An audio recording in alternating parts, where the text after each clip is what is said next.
Hi friends, welcome back to పయనం channel అండి. Waste మెటీరియల్స్తో కిచెన్ని ఎలా ఆర్గనైజేషన్ చేసుకున్నానో చూడండి. వేస్ట్ అని వేటిని అనవద్దండి, మనం దేనినైనా యూజ్ చేసుకోవచ్చు. ఇక్కడ అనసూయ ఆగేదే లే, వీడియోస్ పెట్టుడు మరి మీరు లైక్ కొట్టుడు. ఫస్ట్ అయితే spoon stand with cardboard roll అండి. మనకి ఏదైనా వాల్ పేపర్స్ కానీ ఇంకా క్యాలెండర్స్ కానీ ఇలాంటి రోల్స్ వస్తాయి కదా, వాటిని డిఫరెంట్ హైట్స్తో 3 పార్ట్స్గా కట్ చేసుకున్నాను అనమాట. కట్ చేసుకున్న తర్వాత నా దగ్గర వాల్ పేపరు ఉంటే దాన్ని స్టిక్ చేసుకొని కింద బేస్కి ఒక కార్డ్బోర్డ్ను కట్ చేసుకొని వాటిపైన ఈ మూడింటిని స్టిక్ చేసుకొని ఇలా స్పూన్స్ని స్మాల్ స్పూన్స్ ఒక దాంట్లో, బిగ్ స్పూన్స్ ఒక దాంట్లో ఇలా అరేంజ్ చేసుకున్నాను.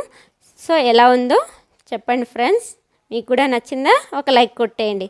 ఇంకా సెకండ్ వన్ వచ్చేసి మసాలా బాక్స్ అండి, విత్ షూ బాక్స్. మనం షూ కొన్నప్పుడు షూ బాక్స్ పైన ఉన్నటువంటి తీసుకున్నానండి. మనం ఎప్పుడు తీస్తూ ఉంటాం కాబట్టి ఆ ఎడ్జెస్ అనేవి త్వరగా చినిగిపోతాయి కదా, అందుకని నేను ఏం చేశానంటే పేపర్ టేప్తో 2 times చుట్టూ బార్డర్ లాగా వేసుకున్నానండి. పైన డిజైన్ కూడా బాగుంది కదా షూ అనేసి నేను ఇంకా దాన్ని ఏమీ డెకరేషన్ చేయలేదన్నమాట. జస్ట్ ఇట్లా ఒక పేపర్ టేప్తో 2 times అయితే అతికించుకున్నాను. లోపల ఒక పేపర్ వేసేసుకొని మన మసాలాలు ఉంటాయి కదండి, కొబ్బరి పొడి, కారపొడి, పసుపు, ఇలా అన్నిటినీ కూడా గరం మసాలా ఒక బాక్స్లో అరేంజ్ చేసుకున్నాను.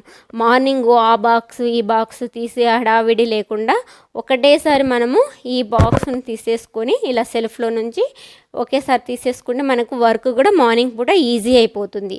Next plate stand with cardboard అండి, అండ్ ఓల్డ్ పెన్స్ కూడా. మనం బెడ్షీట్ కొన్నప్పుడు ఇలాంటిది ఒకటైతే కార్డ్బోర్డ్ వస్తుంది కదా, దాన్ని ఇలా తీసుకున్నాను అనమాట. మధ్యలో వచ్చేసి ఫెవికల్ అతకబెట్టేశాను. ఇలా ఫెవికల్ అతకబెట్టేసిన తర్వాత నేను 1.5 centimeterతో హోల్స్ అయితే పెట్టుకున్నాను అనమాట. వాటికి ఇలా హోల్స్ పెట్టుకున్న తర్వాత నెక్స్ట్ ఏం చేశానంటే ఈ కార్డ్బోర్డ్ని వాల్పేపర్తో స్టిక్ చేసుకున్నాను అనమాట. నీట్గా ఉంటుంది కదా అనేసి ఇలా స్టిక్ చేసుకున్న తర్వాత మనకి ముందు అయితే హోల్స్ కనిపిస్తుంటాయి కదా, ఆ హోల్స్ అన్నిటినీ ఇలా వేస్ట్ అంటే మనం యూజ్ చేయనటువంటి పెన్స్ని అయితే ఇలా అరేంజ్ చేసుకున్నాను. చూడండి, ఇలా మనం ఇప్పుడు ప్లేట్స్ పెట్టుకోవచ్చు. ముందైతే ఇలా పెట్టుకునేదానండి, ఇప్పుడైతే చూడండి ఇలా అరేంజ్ చేసుకున్నాను అనమాట. సైడ్కి మనము టీ కప్స్ను కూడా పెట్టుకోవచ్చు. చూడండి ఇప్పుడు ఎంత నీట్గా ఉందో, బిఫోర్కి ఇప్పటికి డిఫరెన్స్ చూడండి. సో ఈ ఐడియా కూడా మీకు నచ్చితే ఒక లైక్ అండి. నెక్స్ట్ వచ్చేసి మనకు కొన్ని ఓల్డ్ ప్యాన్స్కి ప్లాస్టిక్ హ్యాండిల్ అనేది ఉండదు కదా, వాటికి నేను ఇలా మనం యూజ్ చేయనటువంటి షర్ట్స్ని ఇలా ఓవెల్ షేప్లో అయితే కట్ చేసుకున్నాను. మధ్యలో మనకి వేడి తగలద్దనేసి లోపల కొంచెం థిక్నెస్ కోసము రైస్ బ్యాగును కూడా యూజ్ చేశాను అనమాట. చూడండి ఇప్పుడు ఇలా అరేంజ్ చేసుకుంటే మనకి ప్రాబ్లం లేదు. నెక్స్ట్ ఒక పాత నైటీతో మ్యాట్ అయితే చేసుకున్నాను. మనము గిన్నెలు కడిగినప్పుడు ఆ వాటర్ అంతా లీక్ అవుతూ ఉంటుంది కదా, కిచెన్ క్యాబినెట్ రోత్ అవ్వకుండా ఈ మ్యాట్ అనేది అంతా వాటర్ని అయితే అబ్జర్వ్ చేసుకుంటుంది. ఇలా ఓల్డ్ క్లోత్స్ను కూడా మనము యూజ్ చేసుకోవచ్చండి.